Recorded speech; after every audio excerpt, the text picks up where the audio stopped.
পাহাড়ের পাদদেশে জাবাল আবু কুবাইসের পাহাড়ের পাশে দাঁড়িয়ে গেলেন আবু জেহেল, আজমুদ্দাহ, সাইবা, মুগিরা, আবু লাহাব সব কাফেররা চলে আসলো। আজ দেখবে মোহাম্মদ কি করে আজকে দেখায়, চাঁদ বলে দ্বিখণ্ডিত হবে আজ। প্রিয় নবী দাঁড়িয়ে গেলেন, রাত্রিবেলা আকাশে চাঁদ উঠল। আল্লাহর নবী আঙ্গুল দিয়ে ইশারা করলে বলেন, হে চাঁদ, তুমি আল্লাহর হুকুমে দ্বিখণ্ডিত হয়ে যাও। এখন প্রশ্ন করি, জবাব দিবেন, চাঁদ কার অধীনে? চাঁদ চলে কার আইনে? এখন যিনি হুকুম দিলেন তিনি কে? আল্লাহর নবী, তিনি আল্লাহর হাবিব, তিনি মাকামে মাহমুদ ওয়ালা, তিনি সাহেবে কোরআন, তিনি সাহেবে শরীয়ত, তিনি মালিকে শরীয়ত। আল্লাহ তার মতো কাউকে হাবিব কখনো বানান নাই, আর কখনো আল্লাহ তার কাউকে বানাবে না। তিনি হুকুম দিলেন, চাঁদ খোদার হুকুমে দুখণ্ডিত হয়ে যাও।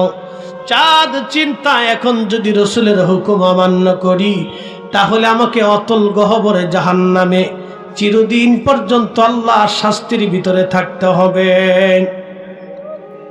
চাঁদ কাঁপতে লাগলো। একসাথে বলবেন আল্লাহু আকবার। হাজার হাজার হাজার হাজার মক্কাবাসী, হাজার হাজার মক্কাবাসী দাঁড়িয়ে গেল। চাঁদ কাঁপতেছে, থর থর থর থর করে চাঁদ কাঁপে। চাঁদ কেঁপে কেঁপে দুইটা খণ্ডে বিভক্ত হইয়া দুই পাহাড়ের দুই পাশে চাঁদ চলে গেল। চাঁদ কাঁপতে লাগলো, তখনও চাঁদ কাঁপতে লাগলো। হাজার হাজার মক্কাবাসী দাঁড়িয়ে দেখতে লাগলো, হায় হায় হায়, হলোটা কি? জীবনে যাহা কোনোদিন দেখি নাই তাহা আজকে আমরা দেখলাম, এটা কেমন করে হলো? ঠিক তখনই আবু জেহেল ডাক দিয়ে বলতেছে, ভাব এ মক্কাবাসী, শুনছো? চাঁদের জায়গা চাঁদ ঠিকই আছে, আমার ভাতিজা তোমাদের চোখের মধ্যে জাদু করেছে। তখন কেউ কেউ মেনে নিল, আবার অধিক লোক আবু জেহেলের দলে চলে গেল। আবু জেহেলও চলে গেল, ঈমান নসিব হলো না। এটা যে আল্লাহর নবী, আর কোনো সন্দেহ রইল না, কোনো সন্দেহ আর রইল না, তিনি আল্লাহর নবী। বেদুইন এসে বলল, ইয়া রাসূলুল্লাহ, আপনি নবী, তার প্রমাণ কি? নবী বললেন, বেদুইন কি প্রমাণ তুমি চাও? বেদুইন বলল, হুজুর, ওই যে একটা গাছ দেখা যায় আরবে, যদি আপনি দেখবেন আমাদের দেশের মতো এত এত গাছ নাই।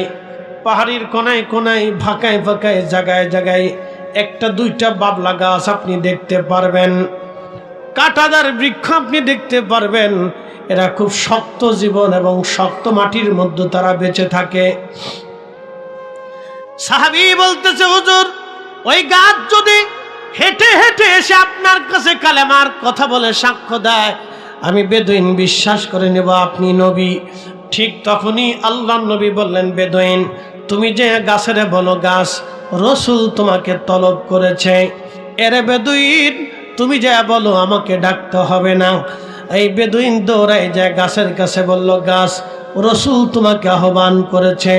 এই কথা শুনিয়া গাছ আস্তে করে ডান দিকে একটা মুচুর দিল, বাম দিকে একটা মুচুর দিয়ে গাছ আস্তে করে সমস্ত শিকড়গুলি উঠাইয়া হেঁটে হেঁটে হেঁটে হেঁটে হেঁটে হেঁটে আল্লাহর নবীর সামনে গাছ দাঁড়ায় গেল। জোরে বলবেন না, আস্তে বলুন সুবহানাল্লাহ।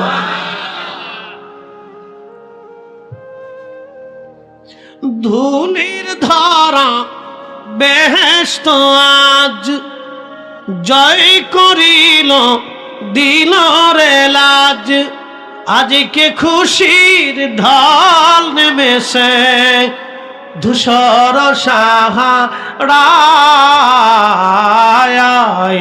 সাগর আকাশ বাতাস দেখবি যদি, আয় রে সাগর আকাশ বাতাস। বুঝতে কি কোনো অসুবিধা? আচ্ছা বলেন তো, গাছ কি হাঁটার বস্তু না দাঁড়িয়ে থাকার বস্তু? জড় বস্তু না? সে জড় বস্তু, সে একখানে দাঁড়িয়ে থাকবে, ওখানেই বেঁচে থাকবে, ওখানেই মারা যাবে।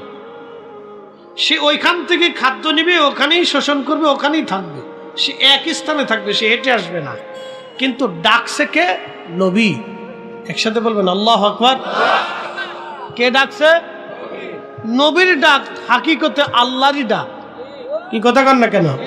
ও দাইয়ান ইলাল্লাহ, আপনাকে আমি আল্লাহ আমার দিকে আহ্বানকারী হিসেবে পাঠিয়েছি, আপনি ডাকলেই আমি আল্লাহর ডাক হয়ে যাবে। একসাথে বলবেন আল্লাহু আকবার। মাইয়্যুতির রাসূলা ফাকাদ আতা আল্লাহ, আপনার ইত্তেবা হলে আমি আল্লাহর ইত্তেবা হয়ে যাবে। আপনার আইন মানলে আমি আল্লাহর আইন মানা হবে। আপনাকে ভালোবাসলে আমি আল্লাহকে ভালোবাসা হবে। আপনার দল হলে আমি আল্লাহর দল হবে। আপনার মাথ হলে আমি আল্লাহর মাথ হবে। আপনার পথ হলে আমি আল্লাহর পথ হবে। আপনাকে কষ্ট দিলে আমি আল্লাহকে কষ্ট দেওয়া হবে। আপনার শান গাইলে আমি আল্লাহর শান হবে। আপনাকে তাজিম করলে আমি আল্লাহকে তাজিম করা হবে। আপনাকে অপমান করলে আমি আল্লাহকে অপমান করা হবে। আপনাকে গালি দিলে আমি আল্লাহকে গালি দেওয়া হবে। আপনাকে কষ্ট দিলে আমি আল্লাহকে কষ্ট দেওয়া হবে। আপনার পক্ষ নিলে আমি আল্লাহর পক্ষ হয়ে যাবে। একসাথে বলা যাবে না আল্লাহু আকবার। বুঝতে আর কোনো অসুবিধা আছে? সহজ। এ স্কোয়ার প্লাস বি স্কোয়ার। সারা জিন্দেগি তো যদি না বুঝেন, আপনারা জোর করে বোঝানো যেত না। কথা ঠিক কিনা ভাই? ভালোবাসা দলিল দিয়ে হয় না, ভালোবাসা অন্তর থেকে হয়। ডোন্ট মাইন্ড, আমাদের দেশের ছেলেমেয়েরা প্রীতি করে, যদিও অবৈধ, হারাম, কিন্তু দেখবেন ছেলেমেয়েরা যখন প্রীতি করে তখন ওই ছেলেটা মেয়েটা তার অন্তরে এমন আসক্তি আসে যে সে তখন বাপও চিনে না, মাও চিনে না। আপনি ঠিক বললেও ঠিক, না ঠিক বললেও ঠিক, এটাই ঠিক। যদিও হারাম, যদিও কি কথা কন না, যদিও কি হারাম, কিন্তু আসক্তি অন্তরে চলে আসছে। তখন ওই ছেলেটাও বাপ মা চিনে না, মেয়েটাও বাপ মা চিনে না, ওরা পালিয়ে চলে যায়। কথা কন না কেন? 20 বছরের বাবার ভালোবাসা সে মুহূর্তের মধ্যে বিসর্জন দিয়ে দিল। মায়ের ভালোবাসাটাকে সে বাম পা দিয়ে লাথি মেরে দিয়ে চলে গেল। আসক্তি, এটার নাম কি? আসক্তি। এটা হৃদয়ের ভিতরে আসে, দলিলে হয় না। এটা ভিতরে আসে, দলিলে হয় না।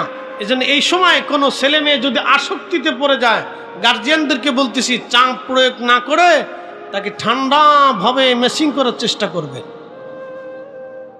কারণ কঠিন চাপ প্রয়োগ করলে সে হয়তো বেঁকে যেতে পারে, ভেঙে যেতে পারে। এই সময় তাকে ঠান্ডা ভাবে মেসিং করতে হবে। প্রচন্ড গরমে তাকে আস্তে আস্তে পানি ঢালতে হবে। যদি একসাথে বরফ মেরে দেন তাহলে একবারে আবার ঠান্ডা লেগে যাবে, আর জ্বর, ঠান্ডা, সর্দি, কাশি লাগবে। বুঝতে পারছেন? আস্তে আস্তে ঠান্ডা মারতে হবে। বাতাসে বাতাসে বাতাসে বাতাসে জড়াইতে হবে। পিড়িতে তো কাঁঠালের আঠা, সহজে তা ছুটে না। হ্যাঁ, বুঝতে পারছেন? এটা এমন এক আঠা যে সর্ষের তেল মারতে হয়। কি তেল মারতে হয়? সরিষার তেল মারতে হয়। ধীরে ধীরে ধীরে ধীরে সরিষার তেল মারেন। ছেলে মেয়েরা যে প্রীতি করে, বাপরে বাপ, এটা কাঁঠালের আঠা হয়ে গেছে। এটা আসক্তি। শোনেন, আল্লাহর নবী বলেন, লা ইউমিন আহাদুকুম হাত্তা ইয়াকুনা হাব্বা ইলাইহি মিন ওয়ালিদিহি ওয়া ওয়ালাদিহি ওয়ান নাসি আজমাইন। তুমি তোমার সন্তানকে কলিজার ভিতর থেকে যেইভাবে ভালোবাসো, তার চেয়ে আমি নবীকে বেশি ভালোবাসো। হাজিরিন, খুব মনোযোগ দিবেন। বেদুইন এসে বলল, ইয়া রাসূলুল্লাহ, গাছে যদি সাক্ষ্য দেয় মেনে নিব। গাছ হেঁটে হেঁটে হেঁটে হেঁটে এসে আল্লাহর নবীর সামনে দাঁড়ায় গেল। প্রিয় নবীজি বললেন, গাছ তুমি আমার কালেমার সাক্ষ্য দাও।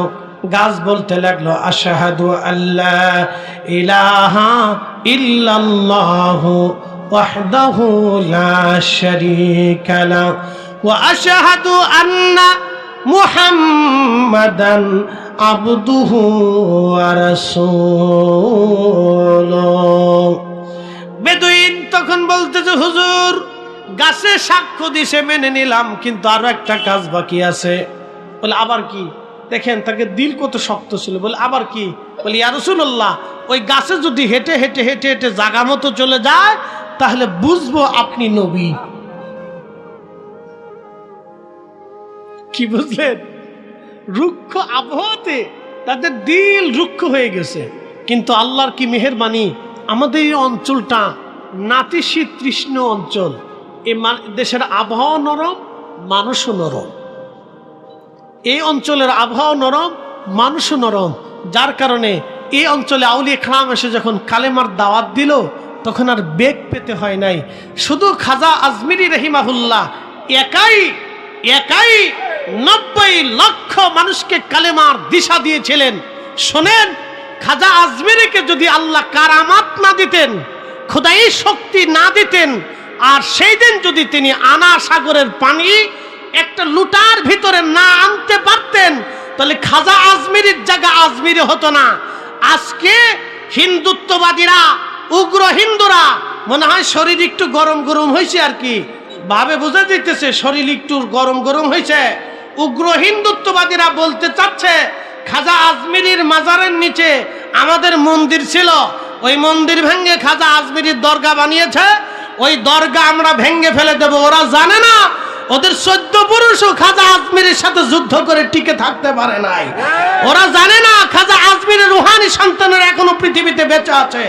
ওরা জানে না যে এখানে হাত দিলে ওদের ভারত টুকরা টুকরা টুকরা টুকরা হয়ে যাবে। ওরা জানে না 850 বছর ধরেও খাজার সাথে ওরা যুদ্ধ করে পারে নাই। ওরা ইতিহাস একেবারে বেমালুম ভুলে গেছে। নতুন নতুন কি নতুন ফেসবুক টিপেনওয়ালা হিন্দু, ফেসবুক টিপা হিন্দু, ও বুঝে নাই যে বাটাম চালান কদ্দূর পর্যন্ত চলবে। কি কথা কন না কেন? ও নতুন নতুন, ও জানে না ফেসবুক টিপা হিন্দু, তো বুঝে নাই। নতুন বুঝে না যে বাটাম চালান কদ্দূর পর্যন্ত যাবে, ও জানে না। বুঝতে পারছেন? হিন্দুদের সাথে আমাদের দেশে হিন্দুদের সাথে কোনো দূরত্ব নেই, আমরা তাদের সাথে ব্যবসা বাণিজ্য বাজার সদাই একসাথেই করি। আচ্ছা বলেন তো, আমাদের দেশে যারা হিন্দু আছে, আমাদের দরবারেও হিন্দু, যে আমরা তাদেরকে সমাদর করি, খাওয়াই, আদর করি, কি কথা কন না কেন? তারা আমরা মেহমান, তারা আমাদের কি মেহমান, তাদেরকে সম্মান আমাদের করতে হবে। আমার প্রতিবেশী যদি হিন্দু থাকে আর সে যদি অভাবী হয়, আর আপনি খাবার খেয়ে ঘুমাইলেন, সে ক্ষুধার্ত থাকলো, মনে রাখবেন আপনি মুসলমান হন নাই, আপনি মুসলমান হন নাই। কারণ সে ক্ষুধার্ত থাকবে, সে অন্য ধর্মের হোক, তাতে কি? সে তো মানুষ। সে কি এত বছর ধরে তারে কে খাওয়া? আল্লাহ খাওয়া। তাহলে আপনি একবেলা তারে খাওয়াইতে পারবেন না? অবশ্যই পারবেন, অবশ্যই পারবেন। এই জন্য সে অন্য ধর্মের হলেও তারে সমাদর করতে হবে। এদেশে আমার যেমন অধিকার আছে, তারও অধিকার আছে। কথা ঠিক আছে না? অধিকার আছে। আমরা জীবনে হিন্দুদেরকে ভিন্ন চোখে দেখি না। এলাকা ভিত্তিক মারামারি, ধরাধরি, রাজনীতি নিয়ে, এলাকা নিয়ে, জমি জমা নিয়ে, এগুলো টুকটাক সারা দেশে কম বেশি আছে। আপন ভাই বেরাদারের ভিতরেই হয়, কি হয় না? তো সেখানে হিন্দু মুসলমান দুই এক জায়গা জমি নিয়ে, রাজনীতি নিয়ে, দোকানপাট নিয়ে, ব্যবসা নিয়ে হতে পারে, সেটা ভিন্ন কথা, সেটা ভিন্ন কথা। কিন্তু সামগ্রিকভাবে হিন্দু মুসলমানের দাঙ্গা আমার দেশে আমার জন্মের পরে কোনোদিন দেখি নাই। দেখছেন আপনারা? আমরা দেখি না। এইগুলি আমরা হতে দিতে পারি না। কথা ঠিক কিনা? আমরা পারি না। এটা নির্মূলই থাকতে হবে, এইভাবেই থাকতে হবে। আমরা অসাম্প্রদায়িক একটা দেশ। আমাদের দেশের মতো নজির পৃথিবীর কোথাও আছে কিনা আমি জানি না। একসাথে বলবেন আল্লাহু আকবার। ভারতে তো 2 দিন পর পরই মসজিদ ভাঙ্গে, মুসলমান মারে, মুসলমান পিটায়, মুসলমান পিটে আর কয় কয় জয় শ্রীরাম, কয় মারে আর কয় জয় শ্রীরাম বল, যত জয় শ্রীরাম বলবি না বলবি তত পিটাবো। আচ্ছা বলেন তো, আমরা কোনোদিন কোন হিন্দুকে ধরে পিটায় বলছি বল আল্লাহু আকবার, আল্লাহু আকবার? জোর করে কোনোদিন আমরা কারো মুখে আল্লাহু আকবার ধ্বনি বানাইছি? বানাই নাই। আমাদের আকাবির যারা ছিলেন, খাজা বাবা আজমেরি, মুজাদ্দিদ আল ফেসানি, কুতুবউদ্দিন কাকি, নিজামউদ্দিন আউলিয়া, শাহজালাল ইয়ামিন মুজাররিদি, আমরা জোর করে যদি এই উপমহাদেশে 800 বছর মুসলমান শাসন করেছে, আমরা যদি জোর করে হিন্দুদের মুখ থেকে কালেমার স্বীকারোক্তি নিতাম, তাহলে এদেশে হিন্দুত্ববাদী তো খুঁজেই পাওয়ার কথা না। আমরা জোর করি নাই। কথা ঠিক কিনা? আমরা বিনা জোরে ভালোবাসা দিয়ে দিন প্রচার করছি। আল্লাহ আমাদেরকে বুঝার তৌফিক দিক, সকলে বলে না আমিন। আল্লাহ তৌফিক দিক বুঝার, আমিন। তারা আমাদের প্রতিবেশী, হিন্দুরা আমাদের কি প্রতিবেশী, তাদেরকে প্রতিবেশীর নজরেই দেখতে হবে। ব্যবসা বাণিজ্য উঠা বসা, আমি নিজেই গত বছর হিন্দুর দোকান থেকে লক্ষ লক্ষ টাকার মাল কিনে জাকাত দিছি। কে মুসলমান দোকান কি আমার চোখে ছিল না? আমার বাজারে ছিল না? আমি তো ভিন্ন চোখে দেখিনি। আমি তো দেখিনি সে হিন্দু, তার দোকান থেকে মাল কিনবো কেন? এই মানে অন্তরেই তো আমার খেয়াল আসেনি, এই চেতনাই তো আমার খেয়াল আসেনি। আমি জানি যে সে আমার দেশের মানুষ, সে আমার বাজারের ব্যবসায়িক, আমার অন্তরের চেতনাই এটা, সে আমার দেশের নাগরিক, একই দেশের মানুষ, আমরা একই বর্ণের, একই ভাষার। আমি তো এই চোখে দেখছি। তো প্রিয় উপস্থিতি, আল্লাহ আমাদেরকে সহি সমাজ দান করুন, ইসলামের পথে, সুন্নিয়তের পথে আল্লাহ কবুল করুন, বলে না আমিন। প্রিয় ভাই আমার, আমরা দিন শেষে কার কাছে ফিরে যাব? একসাথে বলতে হবে, কার কাছে? এতে কোনো সন্দেহ নাই। ইন্না লিল্লাহি ওয়া ইন্না ইলাইহি রাজিউন। দিন শেষে আল্লাহর কাছে আমরা ফিরে চলে যাব, অবশ্যই আল্লাহর কাছে চলে যাব, শূন্য হাতে আমরা চলে যাব। কত রাজা ধীরাজরা কবরে চলে গেল, যারা আমাদের দেশ থেকে হাজার হাজার কোটি টাকা পাচার করে বিদেশে নিল, অথবা যারা হাজার হাজার কোটি টাকা চুরি করলো, অথবা অন্যায় অবৈধভাবে যারা হাজার হাজার কোটি টাকার মালিক হলো, আপনি বলেন সে সমস্ত টাকা কি খেয়ে যেতে পারবে? সব টাকা দুনিয়াতে রেখে যাবে, ভোগে ভাগে নিবে কে? তার সন্তান, তার নাতি। আচ্ছা বলেন, কিয়ামতের ময়দানে যখন আল্লাহর আদালতে সে আসামি হবে, তার ওই ছেলে, এই মেয়ের নাতি নাতকুর কি তারে তাই আল্লাহর আদালত থেকে নিষ্কৃতি দিতে পারবে? তার মানে এর অর্থ হলো, তার মতো বোকা পৃথিবী তার কেউ নাই, যে দুনিয়াতে সন্তানের জন্য রাখিয়া আল্লাহর দরবারে আসামি হয়ে কবরে চলে গেল। এর মতো বোকা পৃথিবী তার কেউ হতে পারে না। আমরা সবাই একদিন আল্লাহর দরবারে চলে যাব, আল্লাহর আদালতে চলে যাব, শূন্য হাতে চলে যাব, খালি হাতে আমরা চলে যাব, কিছুই নিয়ে যাওয়ার সুযোগ আমাদের নাই। অতএব কিছু অর্থ রিজিক আমরা আল্লাহর পথে ব্যয় করব। মনোযোগ দিয়ে কথাগুলি শোনেন। আপনারা 2 কেজি 3 কেজি ধান ছিটাইলে 25 মণ 30 মণ ধান দেয় কে?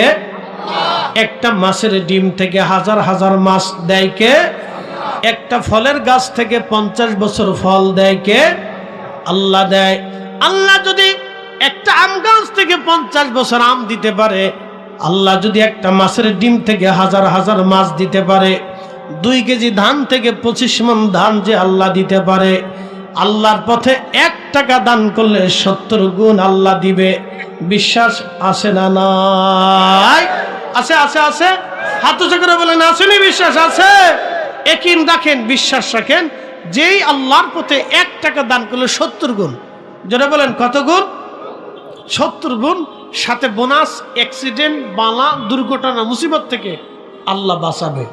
তা আমাদের যে মক্কা, এই মক্কা ঘর নির্মাণ করতেছিলেন সাইয়্যিদুনা ইব্রাহিম আলাইহিস সালাতু ওয়াস সালাম।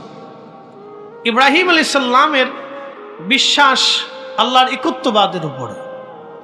তিনি আমাদের নাম মুসলমান রেখেছেন, মিল্লাত আবিকুম ইব্রাহিম। আমরা ইব্রাহিম আলাইহিস সালামের মিল্লাতের লোক। একসাথে বলবেন আল্লাহু আকবার। তিনি আমাদের নাম লিখেছেন ওয়া সাম্মাকুমুল মুসলিমিন, আমরা মুসলমান। যারা বলেন আমরা কি? একসাথে বলেন আমরা কি? মুসলমান।